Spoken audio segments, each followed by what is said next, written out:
કેમ છો વિદ્યાર્થી મિત્રો? જય શ્રી કૃષ્ણ. મજામાં? હું છું હેમલ સર અને આપણે ભણી રહ્યા છીએ ધોરણ 12 સાયન્સ, જેની અંદર ચેપ્ટર નંબર 13, જેમાં લાસ્ટ લેક્ચરની અંદર આપણે વસ્તી અંગે વાત કરી. વસ્તી એટલે શું?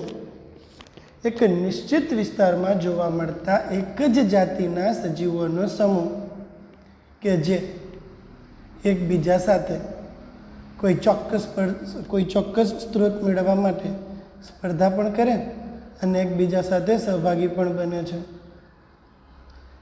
લિંગી પ્રજનન કે અલિંગી પ્રજનન, કોઈ પણ પ્રકારના પ્રજનનના ફળ સ્વરૂપે ઉત્પન્ન થયેલી સંતતિને આપણે વસ્તી તરીકે ઓળખીએ છીએ.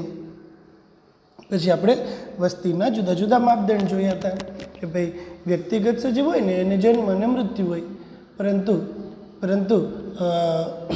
વસ્તી હોય ને એને જન્મ દર અને મૃત્યુ દર હોય. કોઈક નિશ્ચિત વિસ્તારમાં ચોક્કસ સમયગાળા દરમિયાન જન્મ લેતા સજીવોની સંખ્યા જન્મ દર, મૃત્યુ પામતા સજીવોની સંખ્યા મૃત્યુ દર હતું. બરાબર કે ભાઈ તળાવ છે એની અંદર 20 કમળના ઝાડ છે, 8 નવા આવે છે તો જન્મ દર 0.4 જેવો થાય ને. પછી મૃત્યુ દર તો કે 40 ડ્રોસોફિલા છે એમાંથી 10 ડ્રોસોફિલા મરી જાય અથવા 4 ડ્રોસોફિલા મરી જાય તો 0.1 મૃત્યુ દર જોવા મળે છે. એટલે કે જન્મ દર હોય અને મૃત્યુ દર હોય. સજીવ નર અને માદા હોય, પરંતુ વસ્તી છે ને એ નરપણું અને માદાપણું ધરાવે છે. નરપણું એટલે કે ધારો કે કોઈ એક વસવાટની અંદર 60% ફિમેલ અને 40% મેલ છે. પછી આપણે જોઈએ તો કે સજીવ પોતાના વયને ધ્યાનમાં રાખી અને 3 જૂથમાં વિભાજિત કરી શકાય છે: પૂર્વ પ્રજનન વય, પ્રજનન વય અને પશ્ચ પ્રજનન વય. લૈંગિક રીતે અપરિપક્વ સજીવો હોય એ પૂર્વ પ્રજનન વયના કહેવાય. અને આ પૂર્વ પ્રજનન વયના સભ્યો છે ને મિત્રો, તેઓ જો વધુ સંખ્યામાં હશે તો કોઈ પણ વસ્તી વધારો દર્શાવશે. આ જ પ્રકારે જો પ્રજનન વયના સભ્યો, પશ્ચ પ્રજનન વયના સભ્યોની સંખ્યા વધારે હશે તો કોઈ પણ વસ્તી ઘટાડો દર્શાવે છે. 3 પ્રકારના ગ્રાફ આપણે જોઈએ: ત્રિકોણાકાર હોય, ઘંટાકાર હોય અને ઊંધો કળાકાર હોય. ત્રિકોણાકારમાં વધતી વસ્તી, ઘંટાકારમાં સ્થાયી વસ્તી અને ઊંધા કળાકારમાં ઘટતી વસ્તી દર્શાવે છે. ઓકે. પછી એક સ્ટેટમેન્ટ છે ને, હું કાલે પેપર કાઢતો હતો બીજા 12મા વાળા માટે, ત્યારે મેં આ પ્રશ્ન સ્વરૂપે હતું, જો હાર્યું નહીં કે ભાઈ કોઈ પણ વ્યક્તિગત સજીવ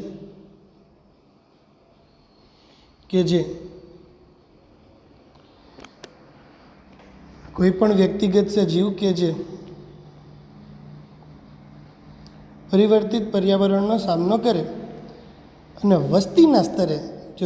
વસ્તીના સ્તરે પ્રાકૃતિક પસંદગી દ્વારા ઇચ્છિત લક્ષણો વિકસાવવાનું સંચાલન કરે છે.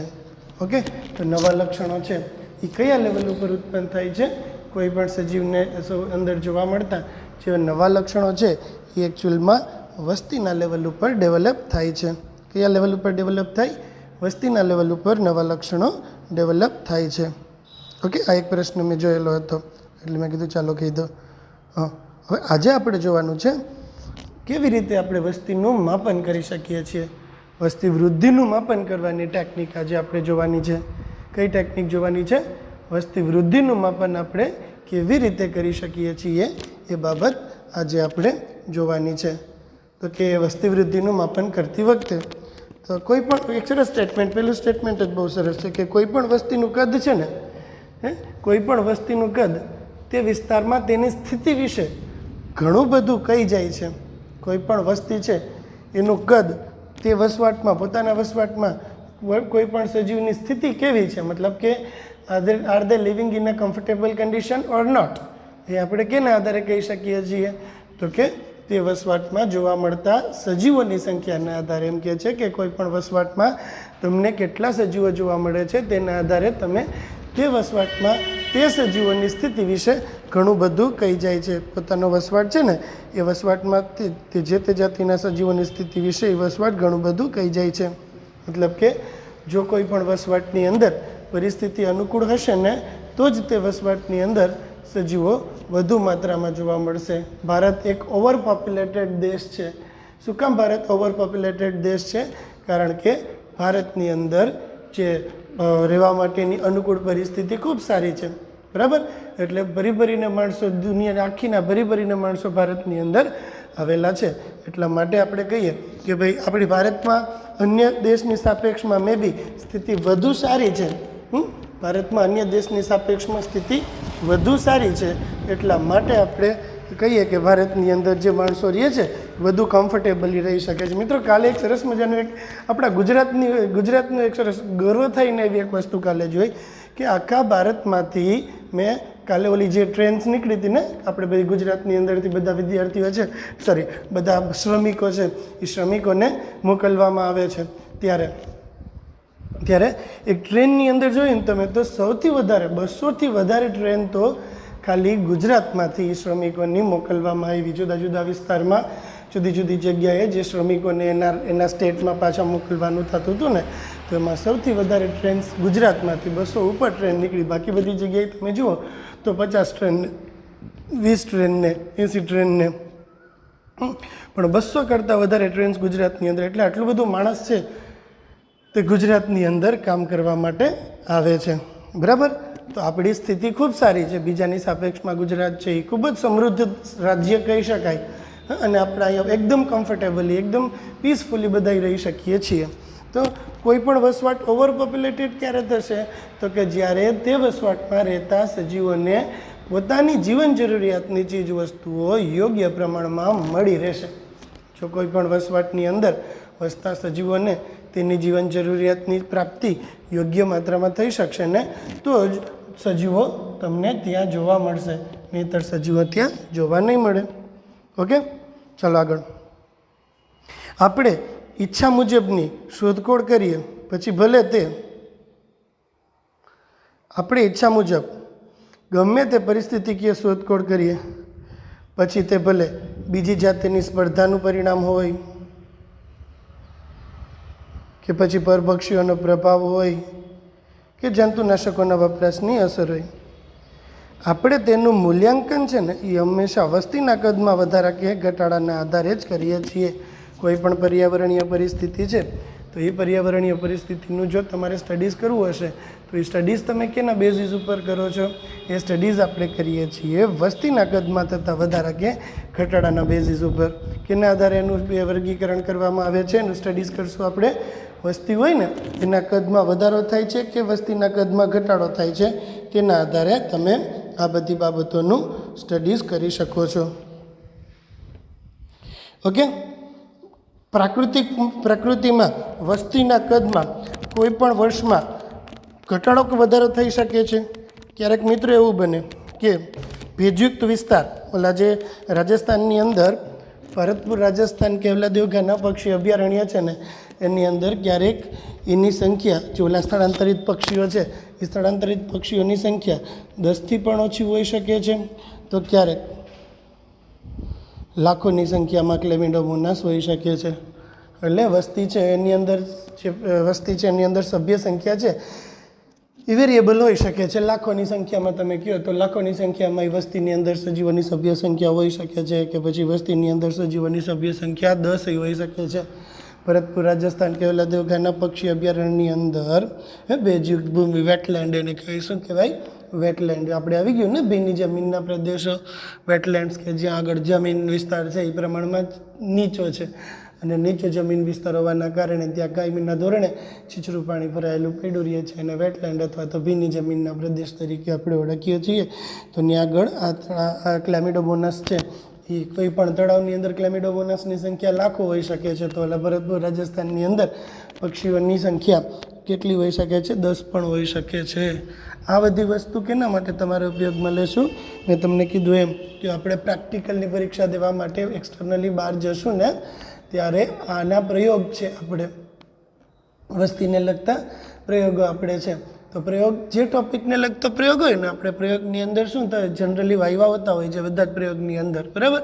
કે તમને પ્રેક્ટિકલની અંદર વાયવા તમે કેટલા સારા અટેમ્પ્ટ કરો છો ને એના આધારે આપણે માર્કિંગ થતું હોય છે. કારણ કે બધા ટીચર્સને એ ખબર જ હોય કે બધા વિદ્યાર્થીઓ કંઈ બધા પ્રયોગો કરીને આવવાના છે નહીં, બરાબર? બધા વિદ્યાર્થીઓ કંઈ બધા પ્રયોગો કરવાના છે નહીં કંઈ, તો પછી શું કરશે કે પ્રેક્ટિકલની અંદર તમને જે કન્સેપ્ટ છે, જે આપણા બધા પ્રેક્ટિકલ છે એ થિયરીના કન્સેપ્ટ ઉપર જ છે, એવું નથી કે પ્રેક્ટિકલમાં આવ્યું ને થિયરીમાં એની કાંઈ વાત જ ના હોય. બધા પ્રયોગો આપણા જે છે ને એ બધાય થિયરી બેઝ છે. થિયરીની અંદર તમને એનું જે ડિસ્ક્રિપ્શન આવતું હોય ને, જે વસ્તુનું થિયરીમાં ડિસ્ક્રિપ્શન આવે ને એ જ વસ્તુનું તમને પ્રેક્ટિકલ જોવા મળે છે. એટલે એમ થાય, ટીચર્સને એમ થાય કે ભાઈ ઓકે ફાઇન, ચાલો થી પ્રેક્ટિકલ નથી આવડતા કરતાં પણ એને લગતી થિયરી આવડે છે કે નહીં, તો એના માટે આવા આ ટૉપિકના આવા આપણે પૂછાતા હોય છે. પહેલી વસ્તુ શું કીધી આપણે કે કોઈ પણ વસ્તીની, કોઈ પણ વસવાટની અંદર કોઈ પણ વસ્તીનું કદ છે ને એ વસવાટમાં તે સજીવની સ્થિતિ વિશે ઘણું બધું કહી જાય છે, બરાબર. અને કોઈ પણ વસવાટમાં સજીવોની સંખ્યા ઘણી બધી વેરિયેબલ હોઈ શકે છે. જેમ કે એની સંખ્યા 10થી, સાઇબેરિયન ક્રેન છે એની સંખ્યા 10થી ઓછી હોઈ શકે છે, તો પછી ક્લેમિડોમોનાસની સંખ્યા લાખોની પણ હોઈ શકે છે. બેયની પોસિબિલિટી છે. ઓકે, વસ્તીનું કદ ટેકનિકી રીતે વસ્તી ગીચતા ના, એ આવશ્યક નથી કે તેની સંખ્યા દ્વારા જ માપી શકાય. વસ્તીનું કદ છે ને, જોજો પેલું આપણે હજી એક એક્ઝામ્પલ લઈને આપણે સમજીએ ને કે ભાઈ વસ્તી છે, કોઈ પણ સજીવ રહેવાનું ક્યાં પસંદ કરે છે? વસ્તી ગીચતા છે, ઇટ મીન્સ બધાય ત્યાં રહેવાનું પસંદ કરે છે, રાઈટ ને. વસ્તી ગીચતા છે એનો અર્થ શું? તો કે બધા જ સજીવો ત્યાં રહેવાનું પસંદ કરે છે. શું કામ કોઈ બી સજીવો તે વસવાટમાં રહેવાનું પસંદ કરે છે? તો કે ભાઈ એ વિસ્તારની અંદર સજીવોની જે જરૂરિયાત હોય ને, કોઈ પણ સજીવ કેવા વિસ્તારોમાં સામાન્ય રીતે રહેવાનું પસંદ કરશે? તો કે જ્યાં આગળ સજીવોની જીવન જરૂરિયાતની પૂર્તિ થઈ જતી હોય ને, આપણી જે રિક્વાયરમેન્ટ્સ હોય એ બધી રિક્વાયરમેન્ટ્સ આપણી જે વિસ્તારમાં ફૂલફિલ થઈ જતી હોય ને, એને આપણે એમ કહેશું, ત્યારે આપણે એમ કહેશું કે એક સજીવ છે તે એ વિસ્તારમાં રહેવાનું પસંદ કરે છે. જ્યાં એની જરૂરિયાતની મેક્ઝિમમ પૂર્તિ થાય ને ત્યાં કોઈ પણ સજીવ રહેશે. ક્યાં રહેશે કોઈ પણ સજીવ? જ્યાં જરૂરિયાતની મેક્ઝિમમ પૂર્તિ થાય ને ત્યાં રહેશે. ગામની અંદરનું ઘર હોય અને ગામની બહારનું ઘર હોય. સિટીની અંદરનું જે વચ્ચેનું ઘર હશે ને મિત્રો, એ તમે જોયું હશે કે બહુ કોસ્ટલી હશે. સિટીની અંદરના ઘર નાના હોય અને મોંઘા હોય ને. અને આઉટસાઇડમાં વયા જાઓ તમે, સિટીની બહાર વયા જાઓ તો ઘર કેવા થઈ જશે? નાના થઈ જશે અને સસ્તા થઈ જશે, બરાબર ને. સિટીની અંદરના ઘર કેવા છે? નાના અને મોંઘા. અને સિટીની બહારના ઘર મોટા પણ સસ્તા હશે. શું કામ હશે? કારણ કે સિટીની અંદરનો વિસ્તાર છે, બરાબર. તો સિટીની અંદરનો વિસ્તાર હોય ને, આપણી સ્કૂલની આજુબાજુ તમે જુઓ તો કેટલા નાના નાના ઘર છે ને, નાના નાના ઘર સાવ, હે ને, નાની ગલીઓ છે, નાના ઘર છે. પણ ત્યાં આગળ માણસો રહેવાનું પસંદ કરશે. શું કામ પસંદ કરશે? કારણ કે ઘરની બહાર નીકળે ને ત્યાં એને જરૂરિયાતની, જીવન જરૂરિયાતની બધી વસ્તુ મળી જાય. અડધી રાત્રે આપણે ઘરે આવ્યા હોય ને તો આપણે ઘરે રિક્ષાવાળો આપણે મૂકી જાય. ઓલું તો આઉટસાઇડમાં આપણે રહેતા હોય તો રિક્ષાવાળા કોઈ અંદર આવે નહીં એમ. જ્યારે પણ બહાર નીકળ્યા છીએ ઘરની તો પછી ઘરે આવવું હોય તો સ્પેશિયલ રિક્ષા કરીને જવું પડે, હે ને. ઓલું તો જો માર્કેટ પ્લેસની અંદર ઘર હોય તો બધાય સસ્તા ભાડે પણ આવી જશે. તો કોઈ બી વસ્તુ તમે લઈ લો, આપણી રિક્વાયરમેન્ટ છે એક એક વસ્તુ લેવા માટે આપણે 5 કિલોમીટર આગળ ન જવું પડે. ઘરની બહાર નીકળ્યા અને આપણે જોઈતી બધી વસ્તુઓ આપણે મળી જાય. એટલે કોઈ પણ સજીવ કોઈ પણ વિસ્તારની અંદર ક્યારે રહેશે? તો કે જ્યારે એ સજીવની જરૂરિયાત હતી ને એની મેક્ઝિમમ પૂર્તિ થઈ જશે ને ત્યારે કોઈ પણ સજીવ કોઈ પણ વિસ્તારમાં રહેવાનું પસંદ કરે છે. ઓકે, સજીવોની જે વસ્તી છે, બરાબર, એ વસ્તી ગીચતાનું માપન કરવા માટેનું એક સ્ટાન્ડર્ડ પરિબળ કયું રહેશે? તો કે વસ્તી ગીચતાનું માપન કરવા માટેનું એક સ્ટાન્ડર્ડ પરિબળ રહેશે સજીવોની સંખ્યા. જનરલી તમારે વસ્તી ગીચતાનું માપન કરવું છે તો તમે કેમ માપન કરશો કે વસ્તી ગીચતાનું? તો તમે એમ કહેશો કે ભાઈ કોઈ પણ વિસ્તારમાં કેટલા સજીવો જોવા મળે છે, નંબર ઓફ પીપલ, સજીવોની સભ્ય સંખ્યાને ધ્યાનમાં રાખી અને તમે જો એનું કેલ્ક્યુલેશન કરશો, બરાબર, નંબર ઓફ પીપલ, સજીવોની સભ્ય સંખ્યાને ધ્યાનમાં રાખીને એનું કેલ્ક્યુલેશન કરવામાં આવે છે. વસ્તી ગીચતાનું સરળ માપન કેવી રીતે કરવામાં આવે છે? તો કે જવાબ, વસ્તી ગીચતાનું સરળ માપન તે વિસ્તારમાં જોવા મળતા સજીવોની સંખ્યાના આધારે કરવામાં આવે છે. વસ્તી ગીચતાનું સરળ માપન કેવી રીતે કરવામાં આવે છે? જે તે વિસ્તારમાં જોવા મળતા સજીવોની સંખ્યાના આધારે. મતલબ નંબર ઓફ પીપલ વધારે છે તો એમ કહીએ કે વસ્તી ગીચતા વધારે, નંબર ઓફ પીપલ ઓછા છે તો આપણે એમ કહીએ કે વસ્તી ગીચતા ઓછી છે. પણ મિત્રો બધા જ નો ડાઉટ બધા કેસની અંદર આ બધું કરી શકાય છે. 10માંથી 9 કેસ લઈ લેશો ને તમે કે 8 કેસ લઈ લેશો ને તમે તો એની અંદર વસ્તી ગીચતાનું માપન કરવા માટેનું જે આપણી પાસે ક્રાઇટેરિયા હશે એ ક્રાઇટેરિયા આ તમે લઈ શકશો. કયો લઈ શકશો? તો કે સજીવોની સંખ્યાના આધારે તમે એનું માપન કરી શકો છો. 10માંથી 8 કેસની અંદર આ વસ્તુ સાચી પડશે, પરંતુ 2 કેસની અંદર આ વસ્તુ ખોટી પડશે. સરસ એક્ઝામ્પલ આપ્યું છે કે તમે એમ કહેતા હો કે સજીવોની વસ્તી ગીચતાનું માપન કરવા માટેનું એકમ તો કે નંબર ઓફ પીપલ, સજીવોની સંખ્યા ગણી લ્યો તમે તો તમે વસ્તી ગીચતાનું માપન કરી શકો છો. બરાબર. કેવી રીતે વસ્તી ગીચતાનું માપન કરી શકીએ છીએ? આપણે સજીવોની સભ્ય સંખ્યાને ગણી લઈએ ને તો સજીવોની સભ્ય સંખ્યાના આધારે વસ્તી ગીચતાનું માપન આપણે કરતા હોઈએ છીએ. એના આધારે વસ્તી ગીચતાનું માપન કરી શકીએ છીએ. સજીવોની સભ્ય સંખ્યાના આધારે આપણે વસ્તી ગીચતાનું માપન કરી શકીએ છીએ. પણ બધા કેસની અંદર આ વસ્તુ વ્યાજબી ગણાશે નહીં. બધા જ કેસની અંદર આ વસ્તુ વ્યાજબી નહીં બને કે તમે વસ્તી ગીચતાનું માપન કરતી વખતે દરેક ક્રાઇટેરિયા તરીકે જો તમે સજીવોની સભ્ય સંખ્યાને જ લેશો તો ઘણી વખત આ વસ્તુ ખોટી પડશે. ક્યારે ખોટી પડશે? એક્ઝામ્પલ પણ એનું આપ્યું છે કે એક વિસ્તાર છે, એક વિસ્તારની અંદર 200 ગાજર ઘાસ ટાઈપની વનસ્પતિ છે. ગાજર ઘાસ વિદેશી જાતિ આવ્યું હતું નહીં, વિદેશી જાતિ 200 ગાજર ઘાસ એક વિસ્તારની અંદર છે, રાઈટ. અને એક વડનું ઝાડ છે, એક વિસ્તાર છે, એક વિસ્તારમાં ગાજર ઘાસ કોંગ્રેસ ઘાસ છે એની સંખ્યા 200 છે અને વડના ઝાડની સંખ્યા 1 છે. એક વડનું ઝાડ છે અને 200 કોંગ્રેસ ઘાસ અથવા તો ગાજર ઘાસ છે. તો શું આપણે એમ કહેશું કે આ વિસ્તારની અંદર ગાજર ઘાસ છે ને એની ગીચતા વધારે છે? કહેવાય. એક વડનું ઝાડ કેવડું હોય વડ એ વિચાર કરો તમે, અને ગાજર ઘાસ, તો કે એક વડનું ઝાડ તમે લઈ લો અને ગાજર ઘાસ લઈ લો તો શું આપણે એમ કહેશું કે જે તે વિસ્તારની અંદર ગાજર ઘાસની વસ્તી ગીચતા ખૂબ વધારે છે? શું આ વસ્તુ વ્યાજબી કહેવાય કે ગાજર ઘાસની ગીચતા વધારે છે? આપણે એમ કહીએ કે આ વિસ્તારમાં 200 ગાજર ઘાસ છે અને વડનું ઝાડ તો એક જ છે, તો એનો અર્થ એવો થયો કે આ વિસ્તારની અંદર ગાજર ઘાસ છે એ વધુ ગીચતા ધરાવે છે. તો આ વસ્તુ સાચી પડશે નહીં. શું કામ આ વસ્તુ સાચી પડશે નહીં? કારણ કે તો એ કે તમે એમ કહો કે 200 ગાજર ઘાસ, 200 કોંગ્રેસ ઘાસ, પાર્થેનિયમ ગાજર ઘાસ હોય અને એક વડનું ઝાડ હોય તો આપણે એમ ના કહી શકીએ ને કે આ ગાજર ઘાસની પ્રમાણમાં વડની વસ્તી ગીચતા ઓછી છે. જો તમે આવું બોલો તો વટવૃક્ષની ગંજાવર ભૂમિકાને અવગણી કહેવાય. બરાબર છે ને? તો આવા કન્ડિશનની અંદર તમે દરેક વખતે વસ્તી ગીચતાનું માપન કરતી વખતે સજીવોની સભ્ય સંખ્યા જ કન્સિડર કરશો તમે તો એ વસ્તુ મોટાભાગના કેસમાં સાચી પડશે, બધા કેસમાં સાચી પડશે નહીં. એટલે કે દરેક વખતે સજીવોની સભ્ય સંખ્યાના આધારે જ વસ્તી ગીચતાનું માપન કરવામાં આવતું નથી. કેટલીક વખત સજીવોના કદને પણ કન્સિડર કરવામાં આવે છે. ઓકે.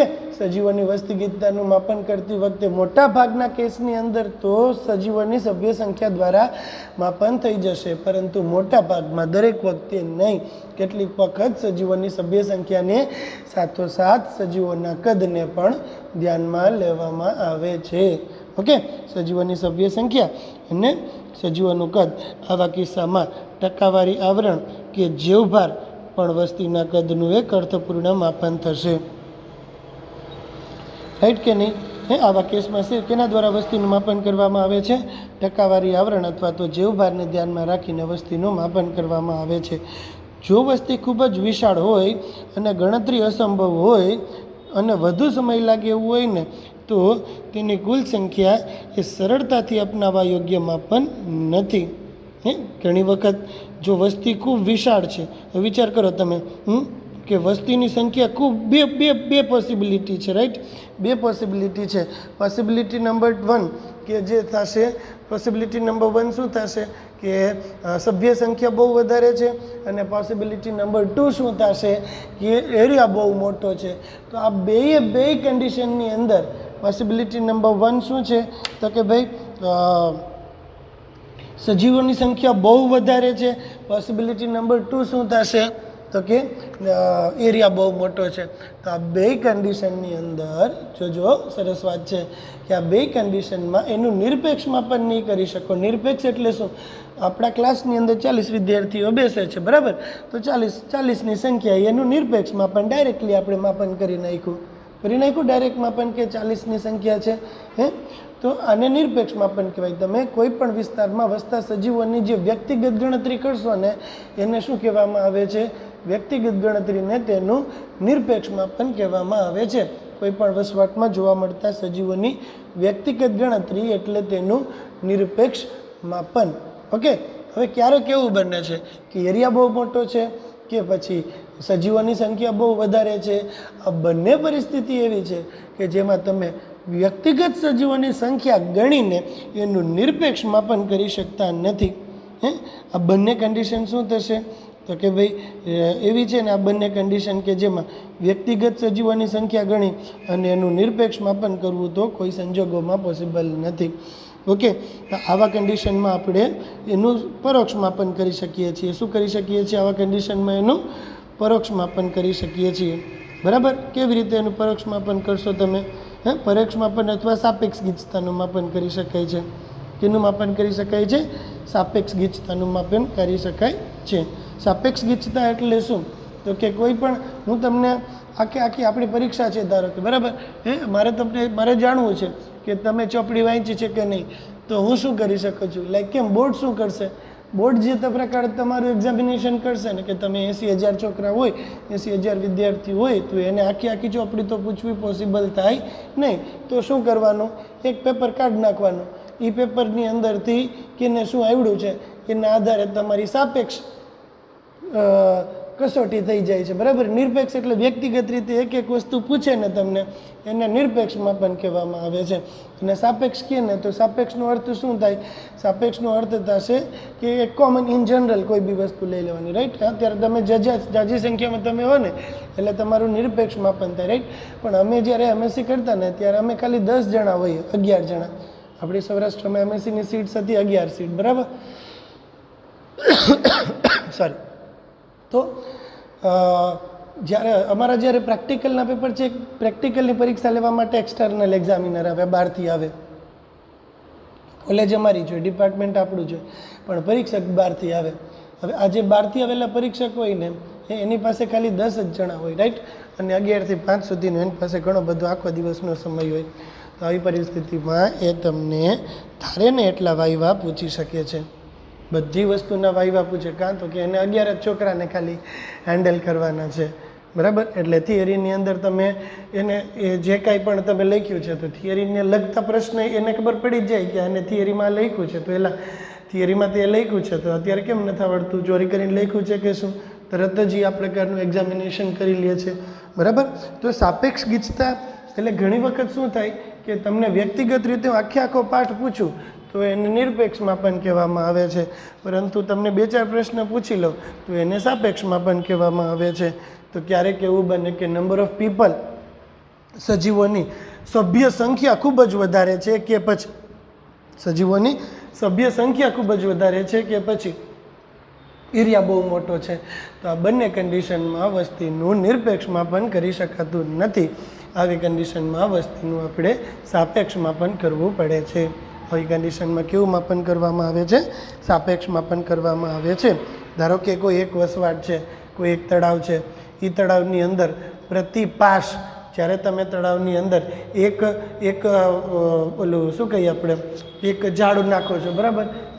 અને એ પ્રતિ પાસ એટલે કે એક ઝાડ તમે નાખ્યું અને એમાં તમને કેટલી માછલીઓ પકડાણીને કોઈ પણ તળાવ છે એની અંદર પ્રતિ પાસ કેટલી માછલીઓ પકડાય છે ને તેના આધારે કોઈ પણ તળાવની અંદર પ્રતિ પાસ પકડાતી માછલીઓની સંખ્યાના આધારે તે તળાવમાં જોવા મળતી કોઈ પણ તળાવ છે એની અંદર પ્રતિ પાસ પકડાતી માછલીઓની સંખ્યાના આધારે કોઈ પણ તળાવમાં પ્રતિ પાસ પકડાતી માછલીઓની સંખ્યાના આધારે તે તળાવમાં જોવા મળતી માછલીઓની વસ્તી ગીચતાનું માપન કરી શકાય છે.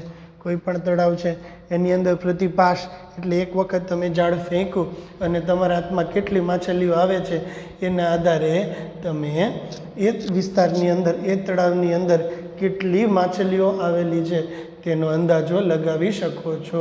બરાબર? ઇનડાયરેક્ટ માપન આને આપણે કહીએ.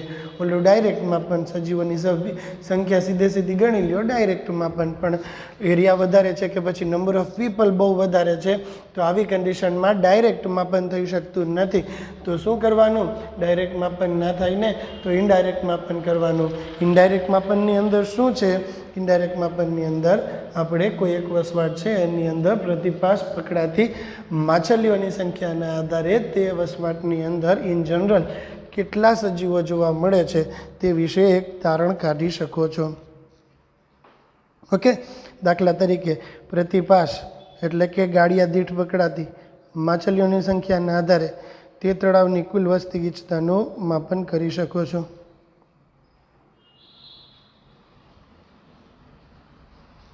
બરાબર, આપણે વાસ્તવિક રીતે વસ્તી ગણતરી કર્યા વગર કે તેને જોયા વગર પરોક્ષ રીતે પણ વસ્તીના કદનો અંદાજ લગાવવા માટે ઉપકૃત છીએ. ઘણી વખત તમે સજીવોને જોતાય નથી તો એ તમે સજીવોનું કદ જાણી શકો છો. કેવી રીતે? તો કે આપણા રાષ્ટ્રીય ઉદ્યાનો અને વાઘ આરક્ષણ ક્ષેત્રમાં વાઘની વસ્તી ગણતરી ઘણીવાર પગલાંની નિશાની અને મળ ગુટિકાના આધારે કરવામાં આવે છે. એના મળનો પદાર્થ હોય ને મળના આધારે અને પગલાંની છાપના આધારે તમે વાઘની વસ્તી ગણતરી ઘણી વખત કરી શકો છો.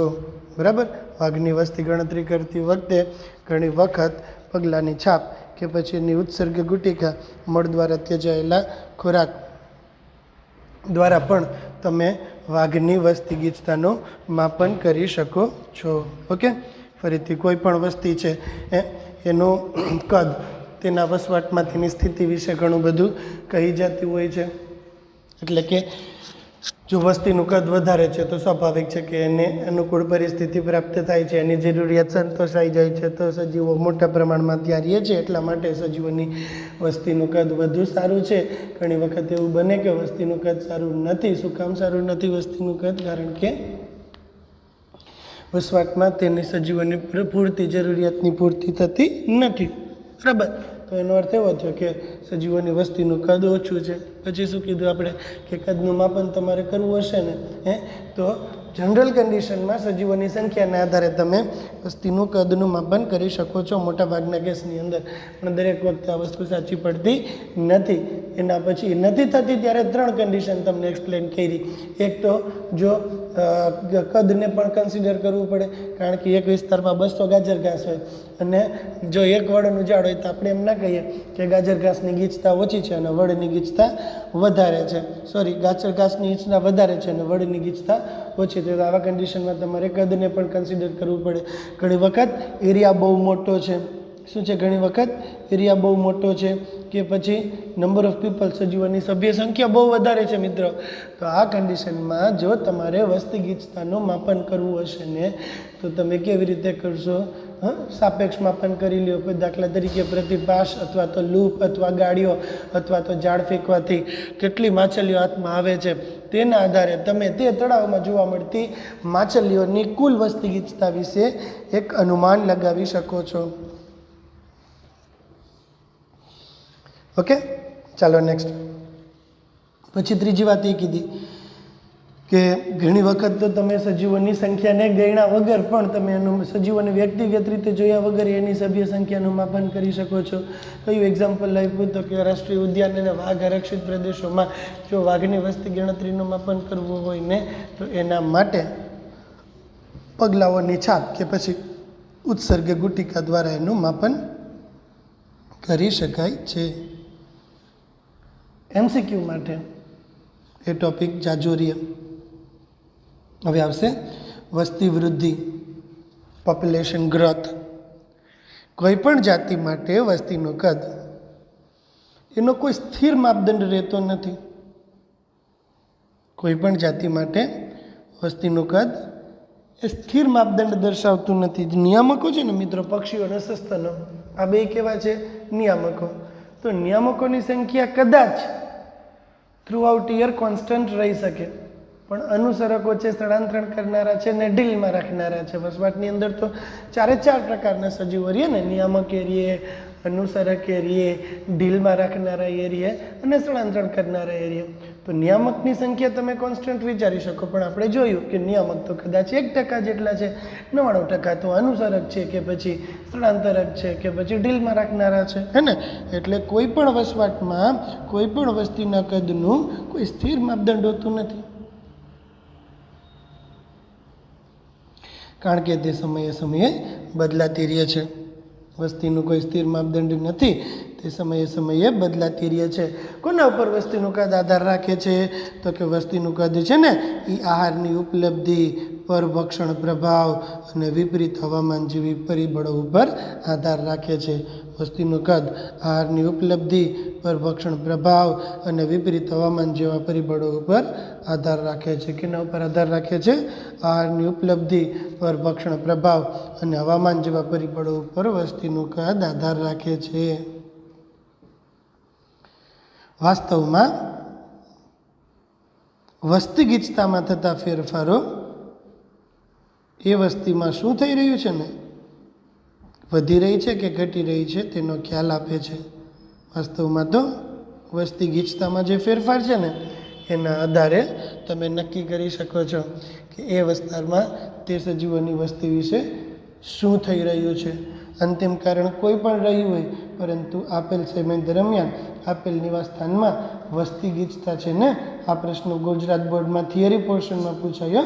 વસ્તી ગીચતા છે ને એ મુખ્ય 4 ઘટકો ઉપર આધાર રાખે છે. કોઈ પણ વિસ્તારની અંદર વસ્તી ગીચતા કેના ઉપર આધાર રાખે છે? કોઈ પણ વિસ્તારની અંદર વસ્તી ગીચતા મુખ્યત્વે 4 પરિબળો ઉપર આધાર રાખે છે. કયા 4 પરિબળો ઉપર વસ્તી ગીચતા આધાર રાખે છે? જન્મદર અને અંતઃસ્થળાંતરણ, મૃત્યુદર અને બહિર્સ્થળાંતરણ.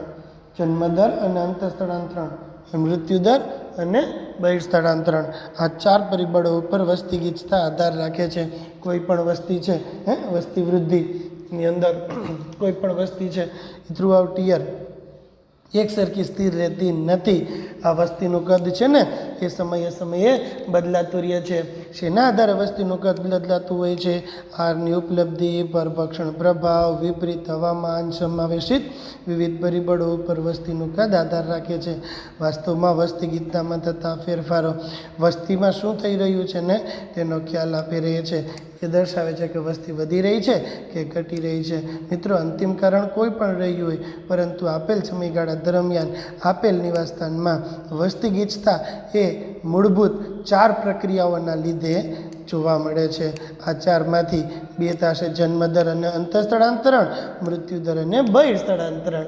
જન્મદર કે જેને બર્થ રેટ અથવા તો નેટેલિટી કહેવાય, નીટની અંદર પૂછાયેલો પ્રશ્ન મિત્રો, કે જે આગળ જન્મદર માટે નેટેલિટી એવો શબ્દ વાપરેલો હતો. બરાબર, નેટેલિટી એ શબ્દ સાથે નીટની અંદર આ જ પ્રશ્ન પૂછાઈ ગયો છે. જન્મદર અંતઃસ્થળાંતરણ, મૃત્યુદર બહિર્સ્થળાંતરણ. જન્મદર સાથે અંતઃસ્થળાંતરણ અને મૃત્યુદર માટે બહિર્સ્થળાંતરણ. જન્મદર એટલે શું? કોઈ આપેલ વિસ્તારમાં કોઈ ચોક્કસ સમયગાળા દરમિયાન જન્મ દ્વારા સજીવોની સંખ્યામાં થતો વધારો. જન્મદર, બર્થ રેટ અથવા તો નેટેલિટી. કોઈ આપેલ નિશ્ચિત વિસ્તાર અને ચોક્કસ સમયગાળા દરમિયાન જન્મ દ્વારા સજીવોની સભ્ય સંખ્યામાં થતો વધારો એટલે કે જન્મદર અથવા તો નેટેલિટી. કોઈ એક નિશ્ચિત વિસ્તાર અને ચોક્કસ સમયગાળા દરમિયાન મૃત્યુ દ્વારા સજીવોની સભ્ય સંખ્યામાં થતો ઘટાડો એટલે કે મૃત્યુદર અથવા તો મોર્ટિલિટી.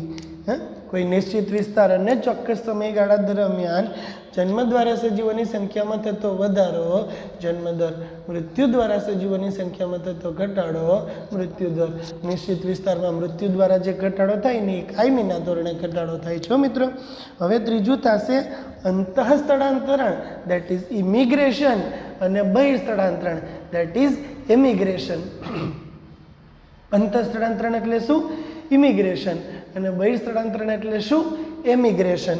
ઓકે, ઇમિગ્રેશન એટલે કે અંતઃસ્થળાંતર, ઇમિગ્રેશન ઇમિગ્રેશન. અંતઃસ્થળાંતરણ એટલે શું? જ્યારે કોઈ સજીવ એક વસ્તીમાંથી બીજી વસ્તીમાં દાખલ થાય ને તો એને અંતઃસ્થળાંતરણ અથવા તો ઇમિગ્રેશન કહેવાય. એક સજીવ એક વસ્તીમાંથી બીજી વસ્તીમાં દાખલ થાય તો તેને અંતઃસ્થળાંતરણ અથવા તો ઇમિગ્રેશન કહેવાય. સમજાય છે? એક વ્યક્તિ છે, લાઈક આપણે જામનગરમાં રહીએ છીએ, તો જામનગરથી આપણે બોમ્બે રહેવા જઈએ તો જામનગર માટે બહિર્સ્થળાંતરણ અને બોમ્બે માટે અંતઃસ્થળાંતરણ. બરાબર?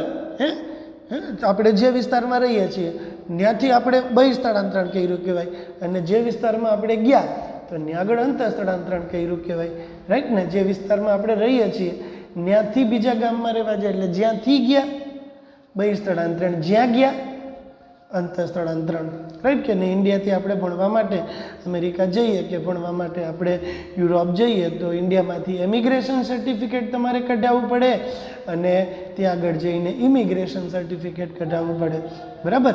આપણે એક ગામમાંથી બીજા ગામમાં ભારતમાં રહેવા માટે જઈએ તો આપણે રાશન કાર્ડની જરૂર પડે. આપણું કેની જરૂર પડે? રાશન કાર્ડની જરૂર પડે કે ના પડે? કોઈ બી વસ્તુ માટે તમારે રાશન કાર્ડ જોશે તો એ રાશન કાર્ડ તમારે જ્યારે કઢાવવું છે ને તો જે ગામમાં તમે રહેતા હતા એ ગામમાંથી તમારે એક સર્ટિફિકેટ કઢાવવું પડે, એમિગ્રેશન સર્ટિફિકેટ. જે ગામમાં તમે જાઓ છો ને એ ગામમાં જઈને તમારે પાછું બીજું સર્ટિફિકેટ કઢાવવું પડે, ઇમિગ્રેશન સર્ટિફિકેટ, અંતર સ્થળાંતરણ રજિસ્ટ્રેશન, બરાબર, કરાવવું પડે તમારે. મરે ને મિત્રો, જન્મે ને ત્યારે જન્મનો દાખલો કઢાવવો પડે, બરાબર. મરે ને ત્યારે મૃત્યુનો દાખલો કઢાવવો પડે. જન્મે ત્યારે કેનો દાખલો કઢાવવો પડે? જન્મદરનો દાખલો કઢાવવો પડે, જન્મનો દાખલો અને મૃત્યુનો દાખલો. આ બે દાખલા, અંતર સ્થળાંતરણના દાખલા અને બહિર સ્થળાંતરણના દાખલા. લાઈક રાજકોટની અંદર કે જામનગરની અંદર જે એનું જે નગરપાલિકાની કચેરી હોય ને એની પાસે બધો ડેટા હોય. એ લોકો આખા વર્ષ દરમિયાન આ ડેટા કેલ્ક્યુલેટ કરી અને રાખતા હોય કે રોજે રોજ હાંજ પેડે એ લોકો એનું એનાલિસિસ કરે કે આજના દિવસમાં કેટલા જન્મદર આવ્યા, કેટલા બર્થ સર્ટિફિકેટ આવ્યા છે, બરાબર, કેટલા ડેથ સર્ટિફિકેટ આવ્યા છે. તો થઈ ગયું બી અને આઈ, બી અને ડી. પછી ઇમિગ્રેશન, લાઈક રાજકોટની અંદર તમારે સ્થળાંતરણ થવું છે તો તમારા ગામમાંથી તમારે ઇમિગ્રેશન સર્ટિફિકેટ ત્યાંથી કઢાવવું પડે. પરમિટમાંથી આપણે જે પપ્પાની પરમિટમાં કે ત્યાં આગળ આપણો દાખલો હોય ત્યાંથી આપણે પરમિટ કઢાવવી પડે અને એ પરમિટ છે એનો દાખલો તમે અહીંયા આપો ને એટલે અહીંયા તમને બીજા ગામમાં જાઓ ને તમે એટલે તમને એ નવી પરમિટ કાઢીને આપે. સમજાય છે? તો રોજે રોજ સરકાર દ્વારા આ બધું આંકડા કાઢવામાં આવતા હોય. આઈ, ઈ, ડી અને બી. બી એટલે બર્થ રેટ, જન્મદર. આઈ એટલે ઇમિગ્રેશન, અંતર સ્થળાંતરણ. જન્મદર અને અંતર સ્થળાંતરણ દ્વારા વસ્તીની ગીચતા વધે. મૃત્યુદર અને બહિર સ્થળાંતરણ દ્વારા વસ્તીની ગીચતા ઘટે, બરાબર. જન્મદરથી માત્ર વધારો થાય, મૃત્યુદરથી માત્ર ઘટાડો થાય અને સ્થળાંતરણથી વધારો અને ઘટાડો બે થાય. સ્થળાંતરણ કેટલા ટાઈપના હોય? બે ટાઈપના હોય. કયા બે ટાઈપના સ્થળાંતરણ હોય? અંતઃ સ્થળાંતરણ, એક વસ્તીમાંથી બીજી વસ્તીમાં કોઈ પણ સજીવની દાખલ થવાની ક્રિયા. બહિર સ્થળાંતરણ, એક વસ્તીમાંથી બીજા વસ્તીમાં સજીવની દાખલ થવાની ક્રિયા. અંતઃ સ્થળાંતરણ અને બહિર સ્થળાંતરણ આ બે છે ને તે સ્થળાંતરણના ઉદાહરણ થાય છે.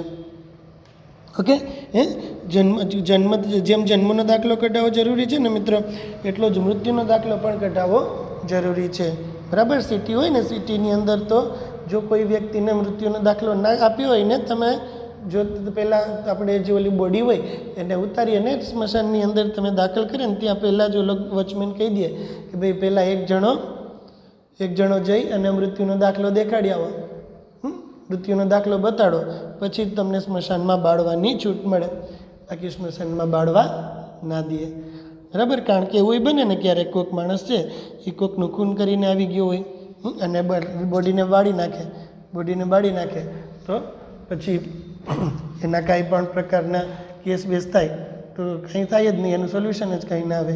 એટલે કોઈ પણ વ્યક્તિ હોય ને એના ડેથ સર્ટિફિકેટ વગર એને બાળવા દેવાનું નહીં, જેથી ખબર પડે કે ભાઈ આ ડૉક્ટરની હાજરીમાં માણસ ગુજરી ગયો છે, બરાબર. ડેથ સર્ટિફિકેટ બહુ મહત્ત્વનો ભાગ ભજવે છે. સિટી લેવલ ઉપર, ગામડાઓમાં તો કોઈ પૂછે નહીં, આપણે બાળી આવીએ અને પછી જઈને 2 દી પછી લખાવી આવીએ તો એ ચાલે, પણ સિટીની અંદર ના ચાલે. જ્યારે માણસ મરી જાય ત્યારે એની બોડીની સામે ડૉક્ટર જો આપણે ડેથ સર્ટિફિકેટ ફાડી દે ને તો જ એ માણસને મૃત જાહેર કરાય, તો જ એ માણસનું પરમિટમાંથી નામ નીકળે, તો જ એ માણસના જો કાંઈ પણ વીમા વગેરે કાંઈ લીધું હોય તો એ વીમાના પૈસા મળે, બાકી કાંઈ મળે નહીં, બરાબર. તો આપણી જે મ્યુનિસિપાલિટી હોય ને એની અંદર રોજને રોજ એ લોકો આ પ્રકારે એનાલિસિસ કરે. જો બી પ્લસ આઈ એ લોકો શું કરશે? રોજે રોજ કેટલા બર્થ સર્ટિફિકેટ આવ્યા એ જોશે, કેટલા અંતર સ્થળાંતરણ આવ્યા એ જોશે, કેટલા ડેથ સર્ટિફિકેટ આવ્યા એ જોશે ને કેટલા મૃત્યુ દર આવ્યા એ જોશે. T+1 સમયે સજીવોની વસ્તી ગીચતાનું જો માપન કરવું હોય તો એના માટેનું સૂત્ર થશે NT+1 is equals to NT plus B plus I minus D plus E. એટલે કે જન્મદર અને અંતઃસ્થળાંતરણનો સરવાળો કરો, મૃત્યુદર અને બહિઃસ્થળાંતરણનો સરવાળો કરો, બરાબર. હવે આ બે સરવાળાને એકબીજામાંથી બાદ કરી નાખો. હવે આ જે તમે આંકડો મળ્યો ને એને ગયા વર્ષની વસ્તી સાથે એડ કરી દો, બરાબર. આ પ્રકારે તમે જુઓ તો કે વસ્તી ગીચતા છે ને એની અંદર અંતઃસ્થળાંતરણ અને જન્મદર એ બેને એડ કરવાના, અંતઃસ્થળાંતરણ અને જન્મદર એ બેને એડ કરવાના, બહિઃસ્થળાંતરણ અને મૃત્યુદર એ બેને માઇનસ કરવાના, આ બેને માઇનસ કરવાના. તો તમને નવી વસ્તી NT+1 નવા વર્ષની વસ્તી જો તમારે જોતી હોય તો NT+1 is equals to NT plus B plus I minus D plus E, બરાબર. આ સમીકરણમાં તમે જોઈ શકો છો કે જન્મ લેતા સજીવોની સંખ્યા પ્લસ અંતઃસ્થળાંતરિત સજીવોની સંખ્યા એ મૃત્યુ પામતા સજીવોની સંખ્યા અને બહિઃસ્થળાંતરણ સજીવોની સંખ્યા કરતાં વધારે હશે ને તો વસ્તી ગીચતા વધારે હશે, અને જો B પ્લસ Iનો દર ઓછો છે ને તો વસ્તી ગીચતા ઓછી હશે, બરાબર. આ બે સૌથી મહત્ત્વના પરિબળો થાય. બીજા બે પરિબળો કેટલીક વિશિષ્ટ પરિસ્થિતિમાં જ માપન કરવામાં આવે છે, બીજા બે પરિબળોનું કેટલીક વિશિષ્ટ પરિસ્થિતિમાં જ માપન કરવામાં આવે છે, બરાબર. બી ક્યાં થશે? અંતઃસ્થળાંતરણ અને બહિઃસ્થળાંતરણ. અને જો કોઈ વસ્તી નવી બની હશે ને તો એમાં જન્મદર કરતાં અંતઃસ્થળાંતરિત સજીવોની સંખ્યા વધારે હશે. નવી બનેલી વસ્તીમાં જન્મદરની સંખ્યા જેટલી વધારે હોય ને એના કરતાં અંતઃસ્થળાંતરિત સજીવોની સંખ્યા વધારે હોય, બરાબર. નવી બનેલી વસ્તી છે, નવી બનેલું સોસાયટી છે તો બરાબર. બાકી તો એમાં ત્યાંના સ્થાનિક સજીવો છે એની સંખ્યાના લીધે નો ડાઉટ વસ્તીનો વધારો થાય, પણ સ્થાનિક સજીવોના લીધે જે વસ્તીનો વધારો થશે ને એ તો ગ્રેજ્યુઅલ સમય સાથેનો વધારો હશે. કેવો વધારો હશે? એ ગ્રેજ્યુઅલ ઇન્ક્રીઝ, સમય સાથેનો વધારો થાય. પણ એ કોઈ બી એક નવી વસ્તી હજી બની જ છે તો એનો અર્થ એવો થશે કે ત્યાં આગળ જન્મદર કરતાં અંતઃસ્થળાંતરિત સજીવોની સંખ્યા ખૂબ જ વધારે છે. ઓકે, તો આજના ટોપિકમાં આપણે આટલું રાખીએ. શાંતિથી વાંચી એક વખત લખી નાખજો અહીંયા સુધીનો ટોપિક. Okay, good bye.